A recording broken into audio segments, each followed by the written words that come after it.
avec la sagesse de ce monde, malgré le monde a une sagesse, cela n'empêche pas l'insurrection en fait et des chaos, des troubles. Malgré nous avons le Sénat pour les pays démocratiques en fait, cela n'empêche pas que les pays subissent de l'angoisse, de l'amertume, des troubles. Mais quand on a la sagesse, la vraie sagesse, il faut que la vraie sagesse en fait va dissoudre, va disparaître totalement les choses compliquées, les choses énigmatiques. Quand on fait place à la vraie sagesse, ces choses-là doivent totalement disparaître. Mais pourtant, nous disons avoir la sagesse dans le monde, tant d'astrologues, tant de devins, comme à l'époque de Daniel, tant d'érudits, tant d'éclairs. En fait, toujours nous avons vécu et jusqu'à présent, nous vivons des choses tout à fait difficiles.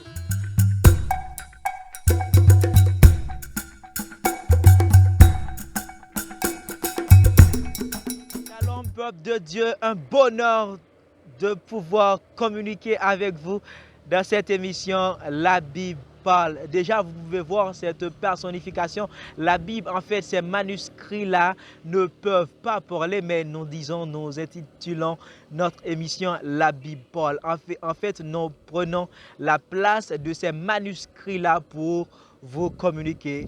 Encore un bonheur, tout à fait, une joie en fait de pouvoir communiquer avec vous.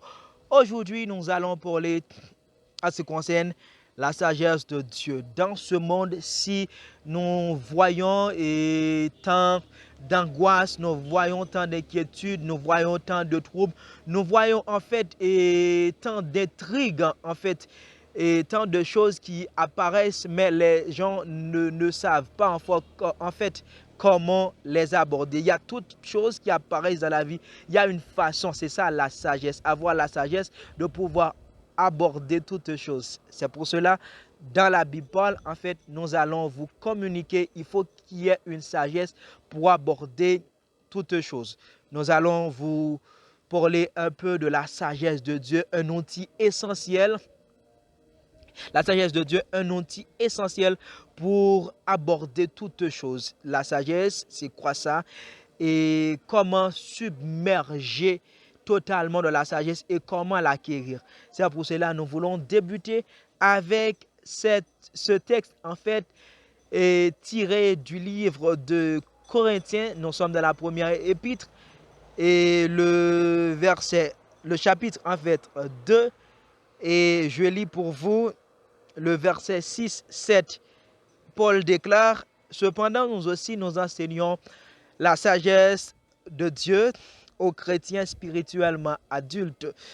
Il ne s'agit pas, bien entendu, de ce qu'on appelle sagesse dans ce monde. C'est ce que j'aime. Il ne s'agit pas encore de ce qu'on appelle sagesse dans ce monde. Nous enseignons la sagesse de Dieu. Il ne s'agit pas, en fait, ce qu'on appelle sagesse dans ce monde, ni de la sagesse des grands de ce monde qui sont destinés à disparaître, une sagesse vaniteuse. Nous exposons la sagesse de Dieu, secrète jusqu'à présent. Jusqu'à présent, la sagesse de Dieu demeure secrète et qui demeure cachée pour ce monde. Dieu l'avait préparée avant le commencement du monde en vue de notre gloire. Que l'Éternel daigne bénir en fait cette portion d'écriture et le peuple de Dieu dise Amen. Nous prêchons la sagesse de Dieu, quelque chose qui cache, quelque chose que Dieu a caché en fait, et quelque chose qui jusqu'à présent est caché pour ce monde, mais Dieu a révélé, Dieu a manifesté cette sagesse-là pour ceux ou encore à ceux qui l'aiment. En fait, ce thème-là peut paraître méconnaissable en fait pour quelqu'un. La sagesse, en fait, c'est un thème polysémique. Mais dans le cadre divin, nous pouvons dire, sagesse, c'est l'ensemble des connaissances inspirées de Dieu. En fait, des choses qui étaient cachées et Dieu les inspire à ceux qui gardent, qui conservent en lui un amour. Nous prêchons la sagesse de Dieu, sagesse qui était cachée. Pourquoi Dieu a caché cette sagesse? Et nous voyons maintenant Dieu manifeste et tout le monde peut voir, de manière tangible cette sagesse. Nous disons que la sagesse de Dieu était cachée.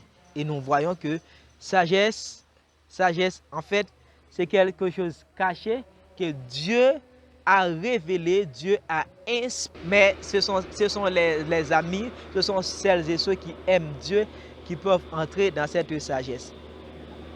La sagesse de Dieu, nous voyons, le livre Proverbe, en fait, le début de la sagesse, c'est quelque chose que Dieu a créé au prime abord. Avant toute chose, Dieu a créé la sagesse. Et si tu lis, l'Éternel m'a créé, en Proverbe 8, verset 22, l'Éternel m'a créé parmi les choses les plus anciennes. Si nous pouvons parler des choses anciennes de la création, nous pouvons dire le ciel, la terre. Et ces choses-là sont mentionnées textuellement dans la Bible que Dieu a créé la sagesse avant toutes ces choses-là. La sagesse joue un rôle prépondérant dans la fondation de toutes choses. On prêche en fait quelque chose que le monde n'a pas. Mais le monde dit avoir une sagesse. Mais pourtant, pourquoi Paul dit sagesse qui ne fait pas partie de ce monde? Ah, toutefois, il y a une sagesse supérieure. Cela me fait rappeler en fait de cet homme de Dieu, Daniel, au moment où le roi Nebuchadnezzar avait eu un songe. Il a appelé en fait les sages, les astrologues, les devins, les hommes dotés d'un savoir extraordinaire selon les connaissances de ce monde, mais ils n'ont pas pu révéler au roi le songe et pouvoir en donner l'explication. Et Daniel lui-même, il a en fait trouvé la sagesse de Dieu pour élucider, pour expliquer, et non seulement pour rappeler le roi le songe, et c'est extraordinaire. En fait, revenons dans la sagesse. Nous disons que le monde lui-même, je ne peux pas dire en fait, le monde a une sagesse. Clairement, l'apôtre Jacques parle de la sagesse du monde. Et comme en Haïti, je ne sais pas pour les autres nations, on appelle le Sénat la chambre des sages. Ce sont des personnes, les érudits, les hommes qui se dotent beaucoup de connaissances, beaucoup de savoir, qui font partie du Sénat. En fait, c'est un plaisir pour un jeune garçon et de même pour une meuf de pouvoir entendre un sénateur. C'est-à-dire, c'est le bastion de la sagesse. C'est ce qu'a dit en fait un sénateur dans le Sénat. Le Sénat, en fait, c'est le bastion de la sagesse. Mais Paul, Jacques et Daniel, ces serviteurs-là, ils font un parallélisme entre la sagesse de Dieu et la sagesse de ce monde. Nous savons avec la sagesse de ce monde, malgré le monde a une sagesse, cela n'empêche pas l'insurrection en fait et des chaos, des troubles, malgré nous avons le Sénat pour les pays démocratiques en fait, cela n'empêche pas que les pays subissent de l'angoisse, de l'amertume, des troubles. Mais quand on a la sagesse, la vraie sagesse, il faut que la vraie sagesse en fait va disparaître totalement. Les choses compliquées, les choses énigmatiques, quand on fait place à la vraie sagesse, ces choses-là doivent totalement disparaître. Mais pourtant, nous disons avoir la sagesse dans le monde. Tant d'astrologues, tant de devins, comme à l'époque de Daniel, tant d'érudits, tant d'éclairs, en fait, toujours nous avons vécu et jusqu'à présent, nous vivons des choses tout à fait difficiles.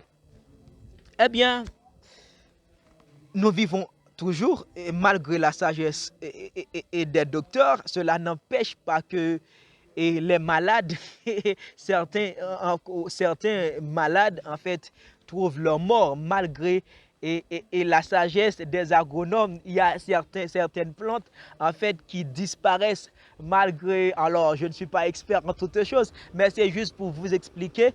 Et la sagesse de ce monde, c'est-à-dire, pour qu'un homme puisse posséder la sagesse de ce monde, il faut, en fait, qu'il emmagasine certaines connaissances. Et l'ensemble des connaissances qu'il vient d'accumuler, ce sont ces sommes de connaissances-là qui vont lui donner la capacité de pouvoir aborder avec aisance, avec faciliter les choses difficiles qu'il va aborder. Pour un docteur, il faut qu'il y ait la sagesse dans son domaine. Pour un agronome, pour un professeur, pour quelque autre, peu importe, pour un plombier, électricien, un matron, une femme sage, homme sage, quand même, toutes ces personnes-là ont de la sagesse dans leur domaine. Malgré, en fait, ils ont la sagesse, ils possèdent en fait la sagesse dans leur domaine, toujours il y a quelque chose qui ne marche pas. Et il y a tant d'hôpitaux, toujours il y a des malades en fait. Mais j'aime Paul qui dit, nous prêchons la sagesse de Dieu, et cette sagesse-là qui était cachée. Mais bien aimé, il est important d'avoir cette sagesse-là. Il est important de posséder la sagesse de Dieu. Laisse-moi vous dire quelque chose. Malgré ces gens-là que je viens de citer, ils possèdent la sagesse, mais n'oublie pas ce que Paul, en fait, Jacques dit au sujet de cette sagesse. Cette sagesse est terrestre, la sagesse qui vient de cette terre. Et malgré nous avons des sénateurs, quand Jacques dit, en fait, la sagesse du monde est charnelle, diabolique et autres. La raison pour laquelle qui pousse et le pasteur Jacques a dit que la sagesse de ce monde est terrestre, diabolique, charnelle, c'est parce que, voyez par exemple, un sénateur, il est un sage, n'est-ce pas? Un ministre, c'est un sage. Un président est un sage. Bien que le sénateur, on l'appelle sage, cela n'empêche pas certains, je dis d'aucuns, je ne dis pas la pluralité, mais je dis d'aucuns d'entre eux pratiquent la magie. D'aucuns d'entre eux, pour briguer cette poste, en fait, ils sont dans l'occultisme. Mais la Bible appelle ces choses-là, ce sont des choses impures. Nous allons en fait parler de la sagesse de Dieu. C'est juste un parallélisme entre la sagesse de Dieu. Malgré les docteurs, malgré les sénateurs, malgré les agronomes, d'aucuns d'entre eux pratiquent la magie. D'aucuns d'entre eux pratiquent l'impudicité. D'aucuns d'entre eux sont adultères. Mais ils sont appelés sages et nous leur devons du respect. Il faut respecter, en fait, il faut honorer et les capacités que quelqu'un possède. Gloire à Dieu, je ne dis pas que les agronomes, malgré ils vont chez les devins, ne sont pas utiles. Oui, ils sont utiles et dans leur service, dans le service qu'ils rendent en fait à ta communauté. Mais il y a une sagesse que la Bible parle. Quelle est cette sagesse-là? La sagesse divine. Une sagesse qui est pure. Une sagesse qui est pacifique. Une sagesse qui est conciliante. Une sagesse qui est miséricordieuse. Une sagesse quand tu termines de servir avec l'ensemble des connaissances que tu as acquises dans le domaine, dans votre sacerdoce, en fait, cette sagesse-là, il est toujours là. Une sagesse que tu n'as pas apprise sur les bancs de l'université. Nous prêchons et nous communiquons une sagesse que tu n'as pas apprise sur les bancs de l'école. Une sagesse que ta mère ne t'a pas donnée, ne t'a pas inculquée. Une sagesse qu'un frère ne t'a pas inculquée. Nous prêchons cette sagesse-là qui est la sagesse de Dieu. Cette sagesse-là que Paul dit. Sagesse que Dieu lui-même, dans son amour, a gardée quelque part. Cette sagesse qui était là dans l'ancien temps. Cette sagesse-là qui était au bord de Dieu dans le ciel. Cette sagesse-là que les hommes d'antan ont eu une lueur, mais ils n'ont pas eu dans sa totalité. Nous prêchons cette sagesse. Nous prêchons que la sagesse que Daniel a eue quand les devins, les astrologues, ne pouvaient dire rien au roi, malgré les connaissances qu'ils ont emmagasinées. Nous prêchons une sagesse quand un magistrat, quand un juge de paix ne trouve pas de loi, quand l'ensemble des juges, quand on fait appel à ce qu'on appelle la jurisprudence pour prendre une décision, on est à bout. Malgré cela, on n'a pas une issue. Nous prêchons cette sagesse-là que Dieu a cachée. mais il a révélé cette sagesse-là à nous, qui appartenons en fin de cet siècle. Nous prêchons cette sagesse-là qui porte le nom de Jésus-Christ, la sagesse de Dieu. Nous prêchons, nous communiquons cette sagesse-là que l'Éternel a créé les cieux. À travers le livre de Proverbes 3, nous voyons c'est par la sagesse que l'Éternel a fondé. Remplaçons les lettres par les valeurs, les mathématiciens. Je parle à vous quand Dieu dit remplaçons les lettres par les valeurs. Remplaçons cette sagesse par sa valeur qui est Jésus-Christ de Nazareth. C'est par la sagesse que l'Éternel, Proverbe 3, a fondé les cieux. Il a fermé la terre. Nous prêchons cette sagesse. C'est-à-dire, cette sagesse-là est tellement importante, Dieu ne pouvait pas en fait créer les cieux. Il ne pouvait pas en fait fonder, donner naissance à la terre sans cette sagesse. C'est pour cela que Dieu a créé premièrement cette sagesse qui est Jésus-Christ de Nazareth pour mettre toutes choses à l'existence. Nous prêchons cette sagesse. Nous te communiquons, frère, sœur, cette sagesse. Quand tu es dans les moments de solitude, quand tu es dans les angoisses, nous prêchons la sagesse de Dieu que Dieu a envoyée sur terre. Nous prêchons cette sagesse-là que tu n'as pas besoin d'aller quelque part pour prendre un stylo et une plume pour acquérir, pour étudier, pour noter, pour mémoriser. Mais nous prêchons cette sagesse-là que tu dois seulement accueillir par la foi. Pour que Daniel pouvait avoir la capacité pour aborder les choses. Daniel était un érudit, il était un savant. Daniel n'était pas allé visiter ses livres. Il n'était pas allé visiter les doctes, mais il est allé dans la prière, il est allé dans l'intimité avec Dieu, qui lui a donné la sagesse de dire, cette sagesse-là, nous avons besoin de connaître, cette sagesse-là qui siège dans l'invisible, et Dieu, là, nous l'a donné, en fait, il l'a manifesté. C'est Jésus-Christ de Nazareth qui est cette sagesse-là. Et je crois que nous sommes arrivés à un moment où il est totalement impossible de vivre en fait sans cette sagesse. Il était possible, mais bien aimé. Nous prenons, toi chers jeunes, tant de fois dans ta vie, tu prends en fait des décisions insensées. Tu agis avec imprudence. Tu prends des décisions absurdes, mais pourtant la sagesse est pour toi.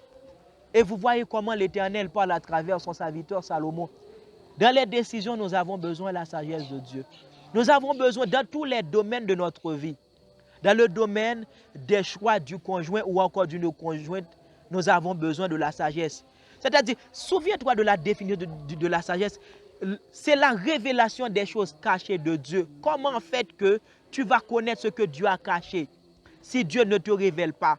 En fait, cette sagesse-là, en fait, que ce n'est pas dans la théologie, excuse-moi mes chers théologiens, cette sagesse-là, la théologie, l'étude de la Bible ne va pas te donner cette sagesse-là. Mais cette sagesse-là, il a fallu que tu entres en communion, tu entres en intimité pour pouvoir savoir, pour pouvoir posséder, pour pouvoir acquérir encore cette sagesse. Sagesse mystérieuse, sagesse cachée que Dieu a dévoilée maintenant. Cette sagesse est pour moi. Cette sagesse est pour toi qui désire entreprendre quelque chose, un business. Cette sagesse est pour toi, homme de Dieu, qui désire, toi qui as le cœur brûlé, toi qui as un fardeau lourd que tu as pour le salut des âmes. Mais sans cette sagesse-là, tu ne pourras pas réaliser tes projets phares, les projets que tu as. Laisse-moi te dire, frère, sœur, comme chrétiens, comme croyants, nous ne devons pas agir en insensé, a déclaré Paul dans la lettre qu'il a écrite en fait aux chrétiens d'Éphèse. Il leur a dit en fait dans Éphésiens chapitre 5, prenez garde donc mes frères d'agir avec circonspection, non comme des insensés, mais comme des sages. Il y a certaines choses que tu as besoin d'agir, il faut avoir la sagesse, il faut être circonspect, c'est-à-dire agir avec raison. Mais pour cela, tu dois avoir la sagesse. Mais comment le frère est en train de parler de la sagesse, mais comment avoir cette sagesse? Cette sagesse seulement, c'est les personnes qui acceptent, les personnes qui croient au Fils de Dieu Jésus, ils ont déjà la sagesse. Mais c'est comment maintenant, toi, une fois parvenir à croire en Jésus-Christ, le Fils de Dieu, tu as cette sagesse. Maintenant, comment submerger, comment maintenant agir, bien que d'aucuns disent, bon, j'ai Jésus, j'ai la sagesse de Dieu, mais je ne peux pas manifester cette sagesse-là dans toutes les choses que j'ai faites. Mais voilà le secret. La parole de Dieu nous fait savoir dans Proverbe 1, si tu appelles la sagesse, si tu fais appel avec l'intelligence, mes bien-aimés, tu comprendras, tu acquerras du bon sens. Tu vas avoir en fait résultat dans la chose que tu entreprends. Mais beaucoup de choses que tu fais, tu le fais vaille que vaille. Mais c'est parce que tu n'invites pas la sagesse. Tu ne fais pas appel à la sagesse. Et la sagesse crie, il faut que tu fais appel à lui-même dans toutes tes choses. Appelle la sagesse. Si tu appelles la sagesse, si tu fais appel à la sagesse, si tu fais appel à l'intelligence, il faut appeler. En fait, c'est comme la sagesse, c'est comme une vie. Comme quand tu te lèves le matin, tu as besoin de bosser, mais c'est quand tu te réveilles le matin, tu dois faire appel à la sagesse pour la journée, pour que tu puisses bien réussir ta journée. Toutes les choses, tu vas travailler, tu dois faire appel à la sagesse. Tu vas à l'école, tu vas dans la fac, tu vas travailler, tu dois faire appel à la sagesse. Tu veux aborder, tu veux entreprendre quelque chose, tu dois faire appel à la sagesse. Et quand tu possèdes, si à travers la sagesse, Dieu a pu créer le ciel, en fait, quelqu'un qui a la sagesse, il peut créer, il peut fonder n'importe quoi. C'est quelque chose qui est extraordinaire. C'est par la sagesse, proverbe 3, l'Éternel a créé les cieux. Il a fondé la terre.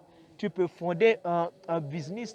Tu peux fonder une relation à travers la sagesse. Déjà, tu as la sagesse.